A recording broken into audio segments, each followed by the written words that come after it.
শিয়াদের যে দীর্ঘ ইতিহাস, এই দীর্ঘ ইতিহাসে মুসলমানদের কোনো শত্রুর সাথে তাদের কোনো শত্রুর সাথে কোনোদিন তাদের যুদ্ধ হয় নাই, কোনোদিনই না।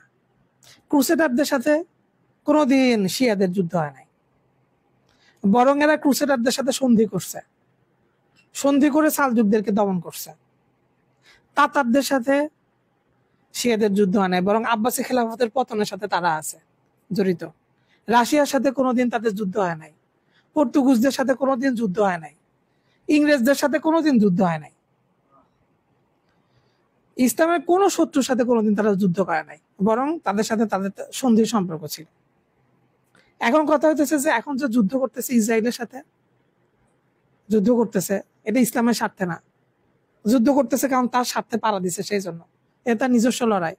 এই লড়াই খ্রিস্টানরা নিজেদের মধ্যে করে, মানে নিকৃষ্টতম পর্যায়ে। কিন্তু মুশরিকেরা, শিয়াদের একটা প্রসিদ্ধ বদদোয়া আছে, আল্লাহ যেন তোর হাসর আবু বকর উমরের সাথে করে, এটা হচ্ছে বদদোয়া। তো উনি তালাশ করে দেখছেন 113-র মধ্যে 99 জন হচ্ছেন যে মিথ্যাবাদী শিয়া। তাহলে মাত্র বর্ণনা আছে এখানে 14টা, বাকি 99টা হচ্ছে ফেক বর্ণনা।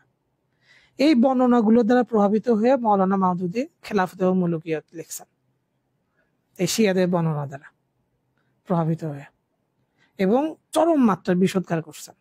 এখন শিয়াদের যেটা মূল ধারা সেটার ব্যাপারে কথা বলি। এরা ইমামতের উপরে একটা আকিদার কথা এরা বলে, ইমামতের আকিদা। এবং এই আকিদাটা কিছু কিছু ক্ষেত্রে এটা সাধারণভাবে যে সমস্ত অঞ্চলগুলোতে ইসলামের চর্চা সুফি সাধকদের দ্বারা হয়ে গেছে, যে সমস্ত অঞ্চলে কোরআন এবং সুন্নাহর নির্ভরতার বাহিরে যে, তো এই সমস্ত অঞ্চলেও এই বিশ্বাসটা কোনো কোনো ক্ষেত্রে প্রভাব রাখছে। যেমন এদের ইমামতের বিশ্বাসের মধ্যে একটা গুরুত্বপূর্ণ বিষয় হলো যে রাষ্ট্রের নেতৃত্ব দেওয়া, তারপরে এই যে শাসন ক্ষমতা, দণ্ডবিধি ইত্যাদি এগুলো কার্যকর করা, জামা গঠন করা, জিহাদ করা, এই সমস্ত কিছুর জন্য তারা ইমাম হওয়াকে আবশ্যক মনে করে। মানে যিনি ইমাম না, তিনি রাষ্ট্রের নেতৃত্ব দিতে পারবেন না, তিনি দ্বন্দ্ববিধি কার্যকর করতে পারবেন না, তিনি কোনো জামা গঠন করতে পারবেন না, জিহাদ করতে পারবেন না। এটা হচ্ছে তারা জরুরি মনে করে, ইমামতের সাথে এটা সম্পৃক্ত। এবং এই বিষয়গুলো কিন্তু অনেক ক্ষেত্রেই সাধারণ মুসলিম সমাজকেও এরকম প্রভাবিত করে ফেলছে।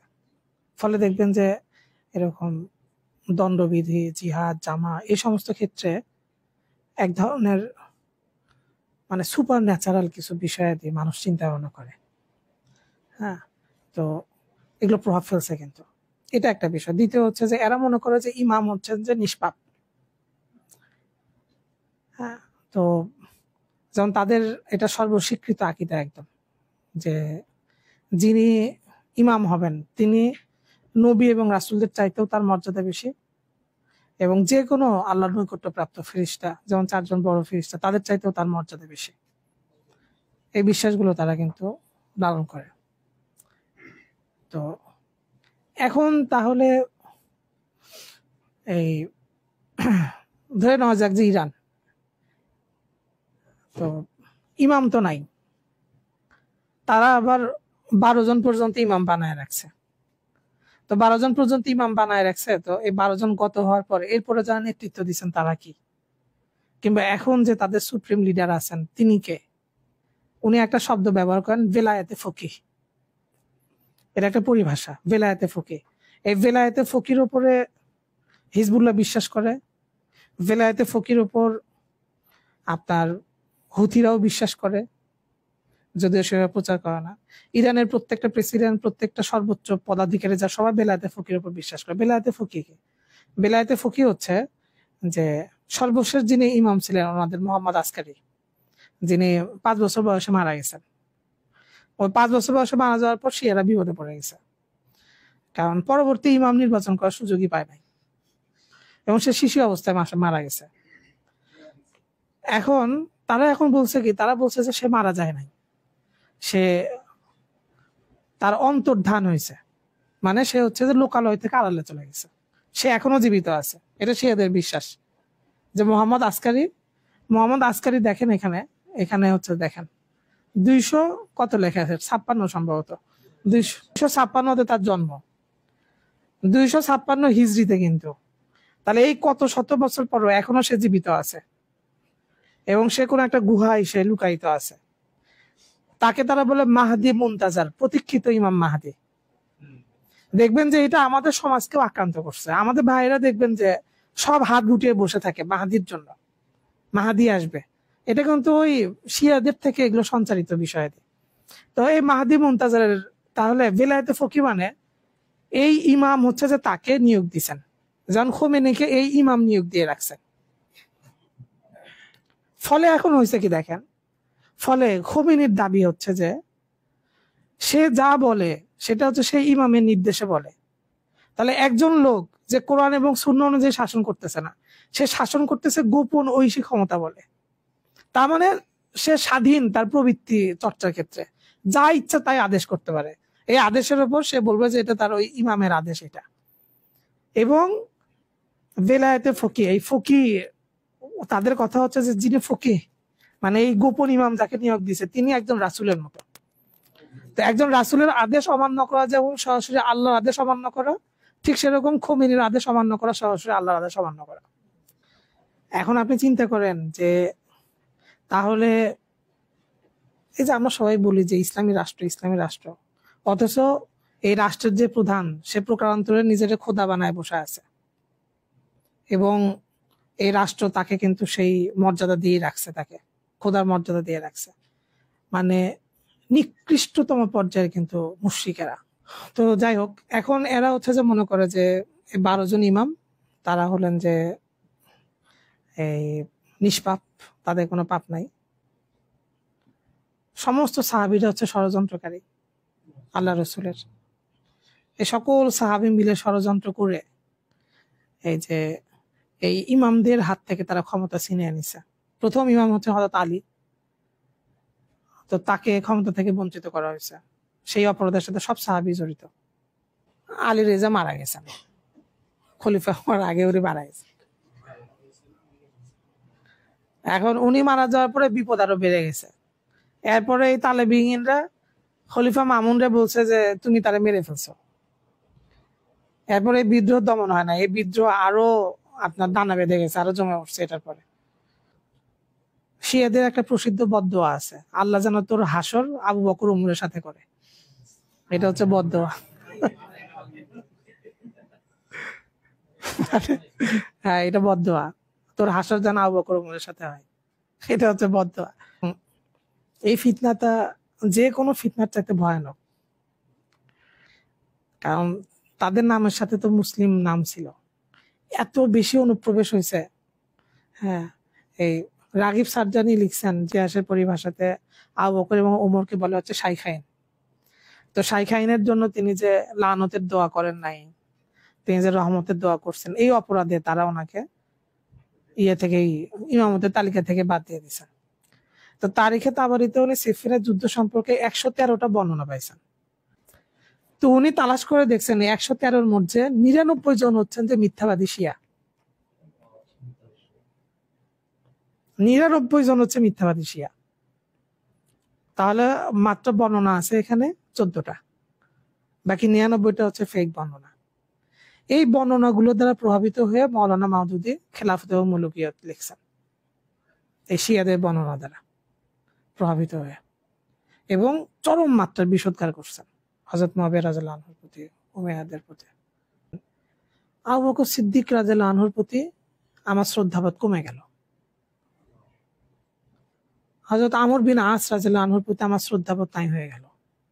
হযরত মুআবিয়া রাদিয়াল্লাহু আনহুর প্রতি শ্রদ্ধাবোধ নাই হয়ে গেল। আমি তাদেরকে কুচক্রী, রাজনৈতিক উদ্দেশ্য পূরণে মিথ্যাবাদী, প্রতারক, এরকম বিভিন্ন বিষয়ে বিশ্বাস করা শুরু করলাম। এখন কি হবে দেখেন, এইটার সরাসরি ফলাফল যেটা হবে যে ওনাদের থেকে বর্ণিত বিশুদ্ধ হাদিসগুলোর প্রতি আমার আস্থা নাই হয়ে যাবে। ওনাদের থেকে বর্ণিত কোরআনের অংশগুলোর ব্যাপারে কি হবে, মানে দিনের মৌলিক বিভিন্ন বিষয়াদি এগুলো কিন্তু আপনার ধ্বংসের দিকে চলে যাবে এই বিশ্বাসগুলোর কারণে। তো এটা ভয়াবহ একটা বিষয়। হযরত আলী 40 হিজরিতে উনি গত হয়ে গেছেন, প্রথম ইমাম। তাহলে হযরত আলীকে তারা মনে করে যে নিষ্পাপ। হ্যাঁ, তো এরপরে হযরত হাসান রাদিয়াল্লাহু আনহু, এরপরে হচ্ছে যে হযরত হুসাইন রাদিয়াল্লাহু আনহু, এরপরে হলেন যে জাইনুল আবেদিন। জাইনুল আবেদিন হচ্ছেন যে মূল নাম হচ্ছে যে আলী, আলী বিন হুসাইন। হ্যাঁ, জাইনুল আবেদিন। তো জাইনুল আবেদিন হচ্ছে যে ওনাদের চতুর্থ ইমাম। এরপরে দেখেন মোহাম্মদ বাকির, উনি হচ্ছেন যে পঞ্চম ইমাম। ষষ্ঠ হচ্ছে যে জাফর সাদিক, সপ্তম হচ্ছে মুসা কাজিম, অষ্টম আলী রেজা, নবমে আছে মোহাম্মদ জাওয়াদ, 10-এ আছে আলী হাদি। এরপরে 260 হিজরিতে মারা গেছেন হাসান আসকারি। আর সর্বশেষ মোহাম্মদ আসকারি, 256 হিজরিতে ওনার জন্ম, কিন্তু ওই যে বিতর্ক তৈরি করা হয়েছে যে সে অন্তর্ধান হয়ে গেছে হযরত ঈসা আলাইহিস সালামের মতো। তো এই 12 জন হচ্ছে যে ওনাদের ইমাম। এই 12 জন কিন্তু তাদেরকে নেতৃত্ব দিছে এরকম না, কিংবা এই 12 জন যে তাদেরকে ওন করতেন এরকমও কিন্তু না। তারা তাদের চারপাশে জড়ো হয়ে গেছেন। কিন্তু এখানে কিছু বিষয় আছে, যেমন ওরা যে ওদেরকে কেন্দ্র করে তারা যে বনু উমাইয়ার প্রতি তারা যে একটা বিদ্রোহ তৈরি করলেন, তো এই বিদ্রোহটা তো সফল হয়েছে। শেষ পর্যন্ত এই বিদ্রোহটা সফল হলো। সফল হওয়ার পরে কি হলো? সফল হওয়ার পরে এই আবুল আব্বাস সাফা, উনি হচ্ছেন যে প্রথম আব্বাসী খলিফা। কিন্তু উনি হযরত আব্বাস রাদিয়াল্লাহু আনহুর বংশধর, রাসূল সাল্লাল্লাহু আলাইহি ওয়াসাল্লামের চাচা হযরত আব্বাস রাদিয়াল্লাহু আনহুর বংশধর। এরা চাইতেছিল যে হযরত আলী রাদিয়াল্লাহু আনহুর সন্তানদের মধ্য থেকে খলিফা বানানোর জন্য। ফলে ওনাদের উদ্দেশ্য কিন্তু সফল হয় নাই। তো তারা এটা নিয়ে খুব মনক্ষুণ্ণ। তো আব্বাসী খেলাফত আসার পরপরই তারা কিন্তু আবার বিদ্রোহ তৈরি করছে। তখন ওনারা ওদের নাম দিয়েছে তালিবিয়্যান, আলী বিন আবু তালিব। ওই আবু তালিব থেকে তারা তাদের নাম নিয়ে নিছে তালিবিয়্যান। তো এখনো শিয়া ইত্যাদি এই ধরনের কোনো নাম কিন্তু তাদের সাথে যুক্ত হয় নাই। জাস্ট এটা প্রথম নাম যুক্ত হয়েছে তাদের, তালিবিয়্যান। এর আগ পর্যন্ত কোনো নামও ছিল না। এই যে জাইনুল আবেদিন যিনি, হ্যাঁ দেখেন জাইনুল আবেদিনের 2 জন সন্তান। একজন দেখেন জাইদ, মানে অনেক সন্তানের মধ্যে থেকে 2 জন, একজন হচ্ছেন যে জাইদ আর আরেকজন হচ্ছেন যে মোহাম্মদ বাকির। একজন জাইদ আর একজন মোহাম্মদ বাকির। এই যে জাইদ, তাহলে জাইদ ইনি হচ্ছেন যে এই জাইনুল আবেদিনের সন্তান। জাইনুল আবেদিন কার সন্তান?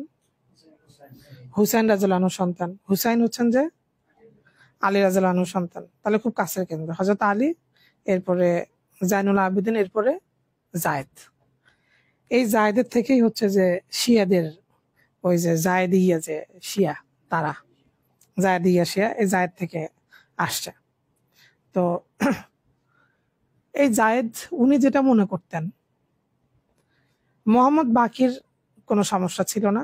মোহাম্মদ বাকির একজন মুসলিম যেমন হন সেরকমই, কোনো পার্থক্য ছিল না। কিন্তু জায়েদ মনে করতেন যে হযরত আলী খেলাফতের হকদার ছিলেন আবু বকর এবং ওমরের চাইতে বেশি, এটা উনি মনে করতেন। আবু বকর এবং ওমরের মর্যাদাকে তিনি অস্বীকার করতেন না, তাদের খেলাফতকেও তিনি অস্বীকার করতেন না।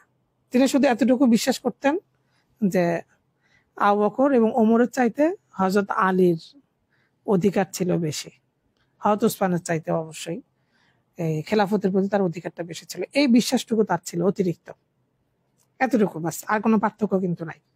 কিন্তু ওনার যে আরেক ভাই মোহাম্মদ বাকির কিন্তু এই বিশ্বাসও তার ছিল না। সে মনে করতো যে না, আবু বকর এবং হযরত ওমর ওনারাই বেশি হকদার ছিলেন, মানে কোনো পার্থক্য নাই। এখানে আরেকটা বিষয় আছে, এটা একটা মজার বিষয়। দেখেন, তাহলে যদি শিয়া দৃষ্টিভঙ্গি থেকে আমরা চিন্তা করি, তাহলে শিয়ারা কারে পছন্দ করার কথা, মোহাম্মদ বাকিরকে না জায়েদকে? জায়েদকে পছন্দ করার কথা। কিন্তু জায়েদকে তারা তাদের 12 ইমামের তালিকাতে রাখে নাই। কারণ হচ্ছে জায়েদের ওই যে চারপাশে যারা ছিল, এরকম কিছু লোক একদম জায়েদের কাছে এসে বলল যে হযরত আবু বকর এবং উমর সম্পর্কে আপনার মন্তব্য কি? তো উনি মন্তব্য করার আগে দুইজনের জন্য রহমতের দোয়া করলেন। দুইজনের জন্য রহমতের দোয়া করে বললেন যে তারা সম্মানিত, অগ্রাধিকার প্রাপ্ত, তবে খেলাফতের ক্ষেত্রে হযরত আলীর অধিকার বেশি ছিল। তো তার এই অনুসারীরা তার এই বক্তব্যকে প্রত্যাখ্যান করলো। তারা বলল যে না, এই দুইজন রহমতের দোয়ার যোগ্য না, তারা হচ্ছে অভিশাপের উপযুক্ত। তো এইটা বলে তারা তার সঙ্গ থেকে বের হয়ে গেল। আরবিতে রফজুন মানে হচ্ছে প্রত্যাখ্যান করা আরবিতে। তো এই লোকেরা জায়েদের এই কথাটাকে প্রত্যাখ্যান করলো। এই প্রত্যাখ্যান করার কারণেই এই লোকদেরকে বলা হচ্ছে যে রাফেজি। ঠিক আছে? তো তাহলে ইসনা আশারিয়া, রাফেজি এগুলো আসলে কোনো পার্থক্য নাই, একই। তো ওরা এটাকে প্রত্যাখ্যান করছিল জন্য আমাদেরকে রাফেজি বলে। তো এই যে জায়েদ, উনি যে তার জন্য তাদের খলিফাদ্বয়, আমরা ঐতিহাসিক পরিভাষায় আবু বকর এবং ওমরকে বলে হচ্ছে শাইখাইন।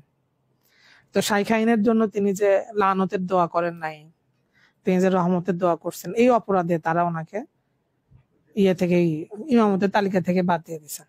তো এখান থেকে কিন্তু এই যে জাইদিয়ার শিয়ারা, তাহলে জাইদিয়া শিয়াদের মধ্যে শুধুমাত্র এই জাইদিয়ারা হচ্ছে মুসলমান, কারণ ওনাদের সাথে আসলে আমাদের কোনো পার্থক্য নাই। পার্থক্য এতটুকুই যে আমরা মনে করি যে আবু বকর এবং ওমর শাইখাইন রাদিয়াল্লাহু আনহুমা, ওনারা মর্যাদাতেও শ্রেষ্ঠ ছিলেন এবং ওনারা খেলাফতের ক্ষেত্রেও অগ্রাধিকার প্রাপ্ত ছিলেন। আর তারা মনে করে যে না, খেলাফতের ক্ষেত্রে হয়তো আলী অগ্রাধিকার প্রাপ্ত ছিলেন। এই পার্থক্য, এছাড়া কোনো পার্থক্য নাই। হুতিরা জাইদিয়া, কিন্তু ওটাতে পরে সমস্যা হয়েছে। তো এই যে রাফিজি যারা চলে গেল জায়েদের মজলিস থেকে, এরা হচ্ছে যে খুব কট্টরপন্থী লোকজন। তো এই উমাইয়া শাসন বিরোধী যে বিদ্রোহটা, এই বিদ্রোহে কিন্তু তাদের তৎপরতা বেশি ছিল স্বাভাবিকভাবে। যেহেতু তাদের তৎপরতা বেশি ছিল, সুতরাং যখন উমাইয়া শাসনের পতন হলো, যখন আব্বাসী শাসন আসলো, তখন আব্বাসীরা স্বাভাবিকভাবে তাদেরকে মূল্যায়ন বেশি করবে, কারণ বিদ্রোহে তাদের তৎপরতা বেশি ছিল। তো কিন্তু এরা হইলো যে মানে অতি, কি বলবো এগুলোকে, মানে অতি বাঁকা আর কি, লোকজন অতি বাঁকা, এই যে বামপন্থীদের মতো, মানে স্বাভাবিকভাবে আসন গেড়ে বসা সম্ভব না। পরে হলো কি, এরা আব্বাসীদের বিরুদ্ধে বিদ্রোহ শুরু করলো, ওই তালেবিহীন ওই ইস্যুতে। 12 ইমামের তালিকাতে জাইনুল আবেদিনের পরে আছেন হচ্ছে যে মোহাম্মদ বাকির। তো জাইনুল আবেদিনের আরেক সন্তান আপনার এই যে জায়েদকে ইমামের থেকে বের করে দিছে, এখানে নিয়ে আসছে তারা মোহাম্মদ বাকিরকে। মোহাম্মদ বাকিরের সন্তান হচ্ছে যে জাফর সাদিক। এরপরে জাফর সাদিকের সন্তান হচ্ছে যে মুসা কাজিমের সন্তান হচ্ছে যে আলী রেজা। এই আলী রেজার ব্যাপারে দেখেন যে যখন এই তালেবিহীনদের যে বিদ্রোহ আর কি, এইটাকে দমন করার জন্য আব্বাসী খলিফা যে মামুনুর রশিদ, এই আলী রেজাকে উনি পরবর্তী খলিফা হিসেবে মনোনয়ন দিয়ে যান এই তালেবিহীনদের ফিতনাকে দমন করার জন্য। যেহেতু দাবি ছিল এটাই যে আবু তালিবের পরিবার থেকে আসতে হবে, তো মামুনুর রশিদ বলছেন যে ঠিক আছে, তাহলে আমার মৃত্যুর পরে এই পরিবার থেকে উনি আলী রেজাকে উনি মনোনয়ন দিয়ে গেছেন। সমস্যা যেটা হয়েছে, আলী রেজা মারা গেছেন, খলিফা হওয়ার আগে উনি মারা গেছেন। এখন উনি মারা যাওয়ার পরে বিপদ আরো বেড়ে গেছে। এরপরে এই তালেবিহীনরা খলিফা মামুনরে বলছে যে তুমি তারে মেরে ফেলছো। এরপরে এই বিদ্রোহ দমন হয় না, এই বিদ্রোহ আরো আপনার দানা বেঁধে গেছে, আরো জমে উঠছে। এটার পরে এই আলী রেজা হচ্ছেন যে উনি হলেন যে ওনার চারপাশে যে গোষ্ঠী, এই গোষ্ঠীটাকে নেতৃত্ব দিচ্ছেন, ওন করছেন একদম আলী রেজা থেকে। আলী রেজার আগ পর্যন্ত তারা যাদেরকে ইমাম বলে বিশ্বাস করছে, মানছে, তারা এমনকি তাদেরকে নেতৃত্ব দেয় নাই, তাদেরকে কবুলও করেন নাই। কিন্তু আলী রেজা হচ্ছেন যে তার চারপাশে যারা, তাদেরকে তিনি গ্রহণ করছেন, আলী রেজা। কিন্তু এদের মধ্যে কিন্তু এখনো ওই যে খারাপ আকীদা বিশ্বাস, এগুলো কিন্তু দানা বাঁধে নাই। এটা একান্তই রাজনৈতিক একটা বিষয়। এখন আলী রেজাকে খলিফা হিসেবে তারা বানাইতে চাইতেছে এবং তার চারপাশে ভালো একটা শক্তিশালী, উনি কেন এটাকে সঙ্গ দিবেন না? এটা সঙ্গ দিচ্ছেন। আলী রেজা থেকে পরবর্তী যারা ছিলেন তারা কিন্তু নেতৃত্ব দিচ্ছেন। আলী রেজা দিচ্ছেন, মোহাম্মদ জাওয়াদ দিচ্ছেন, এরপরে আল হাদি আসছেন, হাসান আসকারি আসছেন, এরপরে মোহাম্মদ আসকারি তো শিশু বয়সে মারা গেছেন, চলে গেছেন। এই নানাবিধ এরপরে কথাবার্তা গুলো শুরু হয়েছে। হুথিদের ব্যাপারটা দেখেন, ইত্তেহাদুস শাবাব নামে একটা সংগঠন ছিল। ইত্তেহাদুস শাবাব, এই সংগঠনটা হলো যে তারা চিন্তা করলো যে এই জায়দি শিয়া যারা আছে তারা ইলিমের অভাবে তারা বিভ্রান্ত হয়ে যাইতেছে, তো তাদের মধ্যে ইলিমের আকীদার প্রচার প্রসারের জন্য এটা তারা করছিল, ইত্তেহাদুস শাবাব। তো এবং এখানে তারা অনেক দায়ী প্রশিক্ষক, তাদেরকে তারা বেতন ভাতা দিয়ে এরকম রাখতো। এদের মধ্যে একজন ছিলেন হচ্ছে বদরুদ্দিন হুথি, প্রশিক্ষকদের মধ্যে একজন ছিলেন বদরুদ্দিন হুথি। পরে ওনার ছেলে আসছে কি যেন একটা হুথি, সেই ছেলে পরবর্তীতে ওর বাপের চাইতে বেশি প্রভাবশালী হয়ে গেছিল। এখন এই ইত্তেহাদুস শাবাব, এই সংগঠনটা তাদের মধ্যে দাওয়া, তারপর তালিম এগুলো কাজ করতো এবং একটা পর্যায়ে তারা জায়দি শিয়াদের একটা প্রতিনিধিত্বকারী একটা সংগঠন হয়ে যায়। এগুলো ধরেন যে 1980 থেকে 90 এই সময়ের কথা এগুলো।